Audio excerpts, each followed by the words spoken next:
monde, j'espère que vous allez bien. Je suis ravie de vous retrouver aujourd'hui pour vous présenter mes acquisitions livresques du mois d'avril. Et comme j'ai beaucoup de livres à vous présenter, on va pas perdre davantage de temps avec une longue introduction. En fait, il y a tellement de livres partout que je viens juste de retourner dans mon salon en me disant tiens, j'ai oublié de prendre tel bouquin. Alors j'espère vraiment que dans cette vidéo j'en oublierai aucun, mais bon, au pire des cas, si je vois que j'en ai oublié, je les inclurai à la vidéo du mois de mai. Je commence par les différents livres qu'a reçu Marius au cours de ce mois d'avril. Il y a déjà eu un livre que lui a offert sa marraine à l'occasion de Pâques, donc c'est un livre qui est sorti dans la collection Disney. Alors je sais pas trop quelle maison d'édition fait ça, c'est Hachette. Il y en a pléthore des livres comme ça. Alors il y a certains de ces livres qui sont en fait une espèce de résumé des Disney et des dessins animés tels qu'on les connaît, Le Roi Lion, Tarzan, Tic et Tac, etc. Et il y a une autre série, toujours dans la même collection, qui va aborder des thématiques de la vie de tous les jours de l'enfant. Par exemple, le fait d'aller à l'école, le fait de partir en vacances, le fait d'organiser un anniversaire à la maison et comme avec ce titre, le fait d'aller chercher les œufs de Pâques. Donc ça a été une très bonne introduction pour Marius avant d'aller faire sa petite récolte dans le jardin des œufs pour Pâques. Et il a énormément aimé cette histoire et même si Pâques est passé, il nous la réclame régulièrement. J'aime beaucoup les illustrations. Et au départ je pensais que c'était des livres dans lesquels il y avait finalement très peu de pages et très peu de texte. Et pas tant que ça, en fait c'est vraiment une histoire complète et ça me donne envie de m'intéresser un petit peu de plus près à ce que font Hachette avec cette série là. Et comme Marius il aime beaucoup par exemple le personnage de Woody, je me dis que dans quelques mois je lui prendrai peut-être le Woody va à l'école. On a reçu quelques livres de la part des éditions Flammarion dans leur collection Père Castor pour Marius. Toujours dans la thématique de Pâques, on a eu un recueil avec, je crois qu'il y a 11 petites histoires à l'intérieur et le livre est très bien fait, c'est-à-dire qu'il y a différents index qui permettent de regrouper les histoires par âge mais aussi par temps de lecture et par thématique et donc c'est du coup extrêmement facile de trouver l'histoire adaptée au moment de la journée où on a envie de la raconter. J'en ai déjà parlé de ce livre sur Instagram, c'est un livre que j'aime énormément, c'est pour ça que j'ai eu envie de le mettre en lumière comme ça dans l'une de mes stories. Et forcément il y a quelques histoires qui me plaisent davantage que d'autres, qui sont plus poétiques, plus parlantes. Ce qu'il faut aussi noter c'est que il y a différents illustrateurs qui ont travaillé sur cet ouvrage, donc il y a des dessins qui ne ressemblent vraiment pas à d'autres d'une autre histoire. Alors il y a certains dessins que j'aime pas du tout, mais il y en a d'autres au contraire que j'ai adoré. Et bon, à chaque fois évidemment il y a une petite morale et c'est très sympa. On a aussi reçu l'histoire Sango et la rivière. C'est une histoire qui a des illustrations vraiment très colorées qui attirent l'œil. Je vais vous le montrer de toute façon comme les autres ouvrages d'un petit peu plus près. C'est une histoire qui là aussi comporte une morale et qui invite l'enfant à réfléchir. Je suis pas sûre que Marius, du haut de ses 2 ans et demi, ait tout à fait compris les tenants et aboutissants de cette petite histoire, mais il nous la réclame de temps à autre et il s'y intéresse quand même. Je pense que les illustrations y sont pour beaucoup. En gros, c'est l'histoire d'un petit singe qui va être envoyé par sa maman pour traverser la rivière et rejoindre sa tante pour lui offrir des fruits. Et le problème c'est que Sango, le petit singe, a un petit peu peur de cette rivière, donc il va demander son avis à une girafe et il va aussi demander son avis à un lézard. Et évidemment les deux animaux ont des gabarits très différents l'un de l'autre et ont une perception des choses totalement différentes. Et la maman invite son fils Sango à réfléchir par lui-même et à essayer de se faire son propre avis sur la question. Moi c'est une histoire que j'aime vraiment beaucoup, je suis pas déçue par cette réception. Et pour finir on a reçu le livre Le Monde de Monsieur Taupe, qui est un album qui a un format assez original je dois dire et des couleurs qui le sont tout autant. C'est le seul livre de la sélection qu'on n'a pas encore pris le temps de lire avec Marius. Pourquoi? Pour la simple et bonne raison que j'ai pas envie de surgâter Marius. Et quand on reçoit ce genre de colis, je lui offre pas tout d'un coup, voilà. De temps à autre, je lui offre un nouveau livre, on prend le temps de le regarder et j'essaie de pas le surstimuler avec à chaque fois plein de nouvelles choses différentes. Donc celui-ci, c'est le seul qu'on n'a pas encore lu. Mais d'après ce que j'ai compris, c'est l'histoire d'une taupe qui vit dans sa galerie et qui se demande finalement s'il n'y a pas autre chose à l'extérieur de sa galerie, s'il n'y a pas d'autre chose qui se passe en haut, à la surface, et qui va finir par mettre le museau en dehors de son tunnel et découvrir le monde. C'est très particulier, hein. Je ne sais pas du tout, je suis très curieuse de savoir si Marius va accrocher, mais moi j'ai déjà hâte de le découvrir, donc je pense que d'ici une semaine ou deux, on va pouvoir se pencher davantage sur la question. Allez, je passe pour les livres pour les plus grands. Et je commence par les services presse. Je sais pas ce qui s'est passé ce mois-ci, moi qui n'en demandais quasiment plus parce que je trouvais que je n'arrivais plus à consacrer du temps à mes lectures que j'ai achetées avec mes petits deniers. Et bah là, je sais pas ce qui s'est passé. J'ai demandé plein de trucs, j'ai reçu plein de trucs. Quoi qu'il en soit, de la part des éditions Hachette, j'ai reçu La Passeuse de mots. C'est un livre écrit à 4 mains par un couple d'auteurs français qui vit dans l'Hérault. Il s'agit de Alric et Jennifer Twice. On est dans un récit de fantasy. Et parmi tous les livres que je vais vous montrer, c'est le seul que j'ai déjà eu l'occasion de lire. Donc évidemment, je ne vais pas empiéter sur mon avis que vous retrouverez dans un update lecture. Mais je peux d'ores et déjà vous dire que c'est une lecture excellente qui n'est pas passée loin du coup de cœur. Dans cette histoire, on a un royaume avec de la magie. Et la magie est réglementée par un traité qui fait l'objet d'une signature annuelle pour voilà, régir un petit peu les choses et réglementer ce que les gens qui sont dotés de pouvoir ont le droit de faire ou pas. Et le jour de la signature annuelle de ce traité, il va y avoir des soldats de cristal qui vont envahir le royaume, qui vont mettre à bas la monarchie et qui vont tuer les gens, piller le peuple et voilà, ils vont mettre un désordre monstre. Les trois princes vont prendre la fuite et dans tout ce micmac, on va faire la connaissance de notre héroïne qui s'appelle Aria, qui va se découvrir un destin de passeuse de mots, c'est-à-dire que à l'intérieur de son corps et dans les 4 coins du royaume, il y a des espèces de mantras qu'elle doit trouver, qu'elle doit découvrir et intégrer au plus profond d'elle-même. Ce sont des mots qui ont certains pouvoirs et qui vont lui permettre de résoudre certainement la crise en cours. Donc elle va se lancer dans une quête assez ardue, accompagnée de plusieurs personnages qu'elle va découvrir au fil du récit et qu'elle va intégrer comme une espèce de petite communauté qui va s'occuper d'elle, la protéger, l'aider dans sa quête. Penchez-vous-y de plus près, c'est tout ce que je peux vous dire dans un premier temps. De la part des éditions Nathan, j'ai reçu le livre Frost Art. Je ne l'ai pas encore lu, mais ça va être l'une de mes prochaines lectures. C'est écrit par Jamie Littler, c'est un livre pour la jeunesse qui est illustré de multiples dessins faits en noir et blanc et surtout réalisé dans un style manga. Ça change, c'est très chouette. Il me tarde déjà de lire ce livre qui a l'air d'être un petit récit d'aventure qui nous parle du destin de Sandre, un petit garçon qui a perdu ses parents et qui a été recueilli par un yéti. Sandre va découvrir un jour le Frost Art, qui est un énorme traîneau qui regroupe en son sein bon nombre d'aventuriers qui sillonnent l'air glaciaire et les montagnes. Et Sandre va être accepté pour faire partie d'une expédition et il va en profiter pour essayer de découvrir quelles sont ses origines.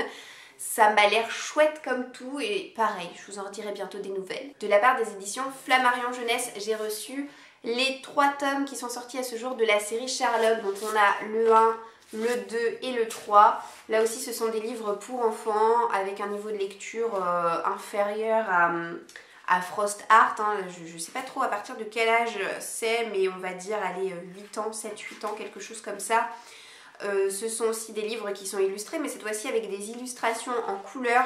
On a beaucoup entendu parler de cette série il y a quelques temps maintenant quand le premier tome est sorti, tout simplement parce que ce sont des histoires pour enfants qui sont illustrées par Benjamin Lacombe, artiste très connu, artiste dont j'apprécie énormément les réalisations. D'ailleurs de cet illustrateur j'ai son Alice au Pays des Merveilles dans ma bibliothèque. Il faudrait que je prenne le temps de découvrir d'un petit peu plus près. En tout cas on a affaire au duo habituel, c'est-à-dire que le texte c'est de Sébastien Pérez, l'acolyte de Benjamin Lacombe, et j'ai bien envie de lire ces petits livres qui me feront pas long feu et qui parlent de un petit détective chat qui s'appelle Sherlock et qui résout des enquêtes dans des univers à chaque fois assez différents. Le premier c'est à Paris, le deuxième ça se passe au début du XXe siècle à New York.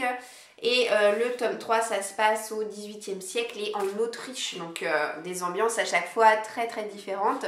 Et ces livres, quand je les aurai lus, eh bien ils intégreront la petite étagère que je réserve dans ma bibliothèque aux futures lectures de Marius lorsqu'il sera capable d'ici quelques années de déchiffrer des livres par lui-même. Ensuite, toujours de la part des éditions Flammarion Jeunesse, j'ai reçu un petit roman qui s'appelle Le Chant de Loon de Koshka. Je ne connais pas du tout cette auteure, mais lorsque je suis allée voir ce qu'elle a pu faire sur Livre Addict, j'ai pu découvrir qu'elle a écrit des dizaines de titres. Elle écrit vraiment depuis très longtemps. Elle a notamment sorti dernièrement un autre titre qui s'appelle Frère d'exil, qui a rencontré un joli succès. On dit de cette auteure qu'elle a une plume très douce, très sensible, assez poétique.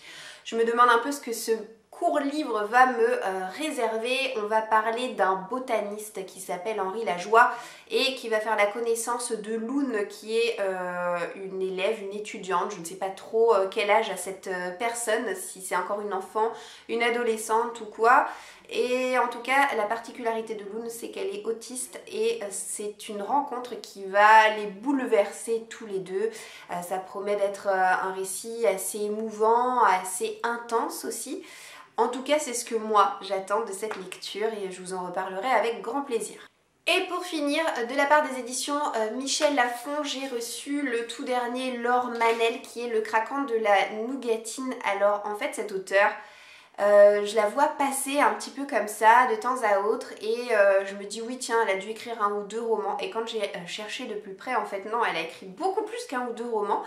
Elle est toujours publiée chez Michel Lafon pour ce qui est des grands formats et puis après elle est publiée en version poche. Je ne m'étais pas intéressée de plus près à cette auteure jusqu'à ce que sorte Le Craquant de la Nougatine. J'aime énormément les titres des livres de cette auteure. Dans cette histoire, on va découvrir Romain. Il a 42 ans, c'est un restaurateur et il va faire la rencontre un peu fortuite dans un bus d'une jeune femme qui s'appelle Alba et qui est une comédienne et tout le pitch de l'histoire va tourner autour du fait que est-ce que Romain va oser aborder Alba qui lui a clairement tapé dans l'œil, comment cette rencontre improbable va-t-elle avoir lieu, etc. J'ai vraiment hâte de lire et de découvrir ce livre, de voir un petit peu ce que la plume de Laure Manel a dans le ventre. Et peut-être que ce livre va me pousser à découvrir les autres titres de l'auteur, en tout cas je l'espère. On vient au livre que je me suis acheté au cours du mois d'avril.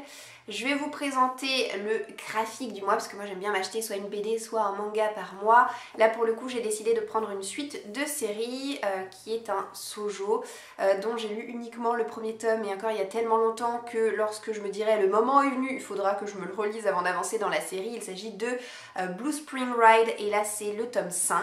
Alors il s'agit d'une série de 13 tomes qui est terminée depuis un bon moment maintenant et qui a commencé il y a bien longtemps puisque le premier tome il est sorti en 2013. C'est l'histoire de Futaba qui est une jeune fille qui était très douce, très mignonne, très féminine lorsqu'elle était au collège et puis elle a vécu quelque chose qui l'a incitée à changer un petit peu physiquement puisqu'on la découvre au début de cette série au lycée comme un garçon manqué. Elle va se faire un nouveau cercle d'amis mais va très rapidement voir les limites de cette nouvelle personnalité qu'elle essaie d'ancrer en elle. Et voilà, je vous en dirai pas plus concernant cette série parce que encore une fois je n'ai lu à l'époque que le premier tome donc mes souvenirs restent très vagues mais j'aime beaucoup le coup de crayon de la mangaka et j'ai vraiment hâte de pouvoir me replonger dans cette série de plus près. Maintenant voilà, là je vous montre le tome 5, j'en achèterai pas d'autres tant que je me serai pas remise à fond dans cette série là parce que je trouve ça un petit peu inutile. Si jamais je vois que je me lasse avec le temps, je vais pas m'amuser à me procurer les 13 tomes que compte la série. Je me suis ensuite fait un gros plaisir de presque 22 € puisque je me suis acheté War Storm. C'est le tome 4 de la série Red Queen de Victoria Aveyard. C'est le tout dernier tome de la série, celui qu'on a attendu comme le Messie pendant plusieurs années. On a bien cru que ce livre ne serait mais jamais traduit en français. D'ailleurs, bon nombre ont lâché l'affaire et ont arrêté d'attendre pour se le procurer en anglais et avoir le fin mot de l'histoire. Moi j'avoue que ça aurait pu m'arriver, mais comme j'ai pas encore lu le tome 3, ben je me sentais pas non plus encore tout à fait prise à la gorge. Mais c'est une série que j'aime énormément. J'avais eu un coup de cœur pour le premier tome à l'époque lorsque je l'ai lu. J'ai d'ailleurs prévu de relire cette année le premier tome. Il faudrait d'ailleurs que je m'y attelle. Et j'avais énormément apprécié le tome 2, bien que celui-ci n'ait pas été un coup de cœur à l'époque où je l'ai lu. Je vais pouvoir me repencher de manière plus rigoureuse sur cette série de fantasy absolument incroyable dans laquelle on découvre des personnes qui ont le sang rouge et des personnes qui ont le sang couleur argent, littéralement. Et ceux qui ont le sang rouge, ce sont des serviteurs, ce sont des personnes du peuple qui travaillent pour l'élite de la société, ceux qui ont le sang argent et surtout ceux qui ont des pouvoirs grâce à leur sang. Et dans le premier tome, on découvre notre héroïne qui s'appelle Mar et qui a le sang rouge, mais qui va être aussi la première personne à avoir des pouvoirs dignes d'un argent tout en ayant le sang rouge. Et ça va extrêmement faire jaser et ça va complètement renverser toute la situation établie depuis des années et des années. Je ne vais pas en parler davantage, mais quel bonheur! Alors comme j'en étais à parler de livres qui coûtent cher, bah on va rester un petit peu dans la thématique hein, avec le livre suivant qui cette fois m'a coûté 25 €.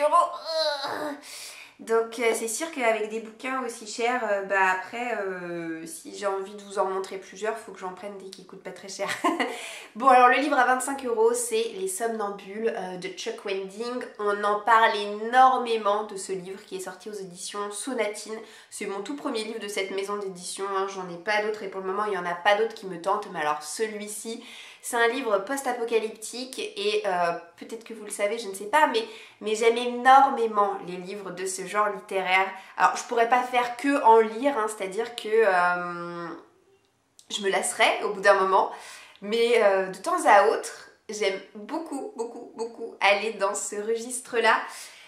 C'est un gros pavé qui fait plus de 1000 pages, donc pour moi le prix est justifié et quand j'ai vu le bouquin je me suis dit mais mince, on dirait pas qu'il fait plus de 1000 pages, mais les feuilles sont extrêmement fines, on dirait que c'est la Bible en fait, hein. C'est du papier à cigarette cette chose là. Ça m'a l'air passionnant, ça m'a l'air tellement bien, c'est tout à fait le genre de bouquin que j'adore ça. Du jour au lendemain, il y a des personnes qui vont bugger, je sais pas comment le dire autrement, mais ils vont se retrouver genre le nez en l'air, ils vont cesser toutes leurs activités, ils vont sortir de chez eux et ils vont marcher. Et il y a plein de personnes, ça va se répandre comme un virus. Et toutes ces personnes vont finir par se rejoindre et vont faire une espèce d'énorme exode. Ils vont tous se mettre à marcher dans la même direction. Il va y avoir des journalistes qui vont les suivre. Il va y avoir des membres de la famille qui vont vouloir tantôt les protéger et tantôt vouloir savoir vers où est-ce qu'ils marchent et quel est le but de tout ça. Où est-ce qu'ils vont s'arrêter de marcher et qui vont se joindre à cette procession, à ce cortège qui n'en finit plus d'enfler. Il va aussi y avoir des personnes du gouvernement qui vont se joindre à tout ça et il va y avoir une dimension politique, sociale, religieuse, limite sectaire. Plein de thèmes vont être abordés comme par exemple la surconsommation, on va nous parler des rednecks, on va nous parler de tellement de choses. Je me languis, franchement je ne sais même pas quand est-ce que je vais me le réserver. C'est le genre de bouquin piégeux si vous voulez, c'est le genre de bouquin qui me fait mais tellement envie que j'ose pas le lire maintenant parce que je me dis après ce sera fini. Donc je me le garde dans un coin de ma bibliothèque en le sacralisant à demi et en me disant celui-ci je me le garde pour une occasion spéciale. Et en réalité 3 à 4 ans après on y est encore, je l'ai toujours pas lu, vous voyez. Donc j'ai pas envie que ça se passe comme ça.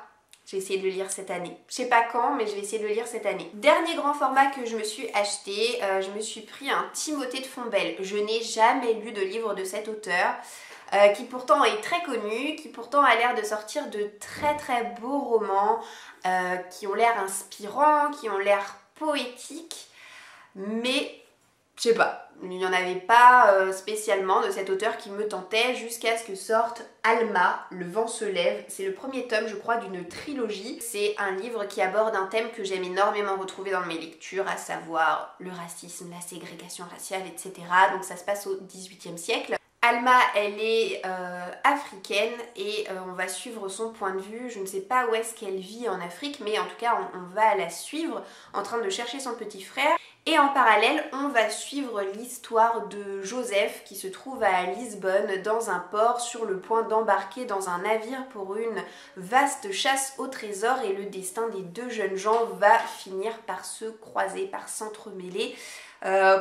J'ai vraiment hâte de pouvoir découvrir ce titre et surtout la plume de Timothée de Fontbelle. C'est un livre qui a de très bonnes notes sur Livre Addict, donc je pars vraiment confiante. Et disons-le clairement, j'avais plus d'argent dans mon budget, donc je suis partie sur deux petits poches, mais alors vraiment deux petits, tout petits, hein. Alors le premier que je prends c'est La Sirène et le Scaphandrier. C'est à mon avis une valeur sûre pour l'été. C'est typiquement le genre de livre que j'ai envie de lire quand je suis à la plage, si toutefois on va à la plage cette année, hein. C'est un livre qui est sorti dans un premier temps en grand format aux éditions Hugo Roman et qui ensuite a été repris en poche aux éditions Pocket. C'est écrit par Samuel Barbier. Le pitch a l'air très chouette. On va nous présenter Zach qui est en prison à New York, en train de payer pour le crime qu'il a commis. Et on va nous présenter Anna qui elle aussi est enfermée, mais elle est enfermée dans sa tête et dans son appartement londonien. C'est-à-dire qu'elle a une espèce de phobie sociale, elle n'arrive pas à sortir de chez elle. Elle est suivie par un psychologue qui va lui proposer, pour essayer de se détacher un petit peu de sa phobie, de sa crainte de sortir, etc., d'entamer une correspondance avec un prisonnier. Donc Anna va commencer à correspondre avec Zach, qui va attirer son attention dès les premiers mots de leur correspondance. Ça m'a l'air très chouette. J'en ai lu là aussi, j'en ai vu là aussi de très bons échos. Je suis assez curieuse et c'est vraiment, comme j'ai pu vous le dire, un récit court. Il fait même pas 300 pages, ce sera vite lu. Et ça me permettra de découvrir le premier titre de l'auteur qui vient d'en sortir un nouveau il y a très peu de temps et qui là aussi a l'air d'avoir de très bons retours. Et enfin, une sortie poche que j'attendais mais comme le Messie, c'est une sortie poche récente puisque ce titre je crois il est sorti aux éditions Le Livre de Poche en février ou en mars. C'est Le Bal des Folles de Victoria Mass. Alléluia. Ce livre je l'attendais, mais alors je l'attendais tellement. Je pense que je vous en ai parlé l'année dernière quand je vous avais fait une vidéo qui était ces livres en grand format dont j'attends la sortie de poche. Je suis sûre et certaine que ce livre je vous en ai parlé. Par contre, je suis mais tellement choquée. Là aussi, c'est un livre qui est très court. Quel dépit, il fait même pas 300 pages. Je suis triste parce que en fait, si je suis bien dans l'histoire, moi je veux pas en sortir. Les gros pavés, ça me fait pas peur. Au contraire, je suis là, ah, c'est trop bien. mais oui, là, c'est extrêmement court. C'est très frustrant.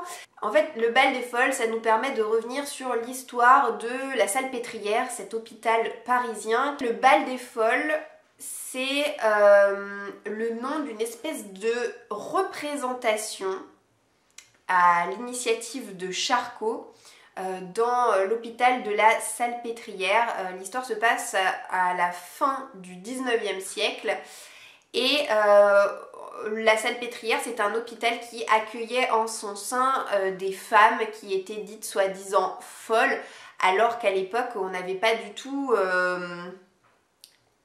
la même notion de la folie que à notre époque à nous. Et donc comme je vous le disais, Charcot il a initié cette espèce de bal des folles qui avait lieu une fois par an et qui était une espèce de porte ouverte dans l'hôpital où tout un chacun, à commencer par les journalistes, pouvait voir ces prétendues folles évoluer dans la cour de l'établissement. Ce que j'aime dans ce genre de livre un petit peu historique comme ça, c'est de pouvoir m'informer sur des sujets que je ne maîtrise pas du tout ou que je maîtrise très mal. C'est-à-dire que moi j'ignorais absolument tout de la genèse de cet hôpital de la Salpêtrière. Je ne savais pas tout ça et j'ai très envie, quand je lis des livres historiques, de pouvoir m'informer plus en détail sur un sujet donné.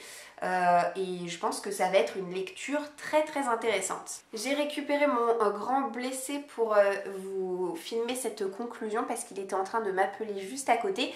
mais j'étais en train de vous dire que ça y est, je suis venue à bout de la présentation de cette énorme masse de livres que j'avais à vous présenter pour ce mois d'avril. J'espère que la vidéo vous aura plu, vous aura inspiré, peut-être vous ai-je donné envie de lire ou d'acquérir certains des titres mentionnés. Si c'est le cas, n'hésitez pas à me le dire en commentaire. D'ailleurs, si vous avez lu certains des livres que je vous ai montrés, n'hésitez surtout pas à me faire un retour, ça va peut-être me motiver à lire un petit peu plus vite certains de ces titres. Je vous souhaite quant à moi de passer une très bonne journée et je vous dis d'ores et déjà à bientôt dans une prochaine vidéo. Ciao ciao!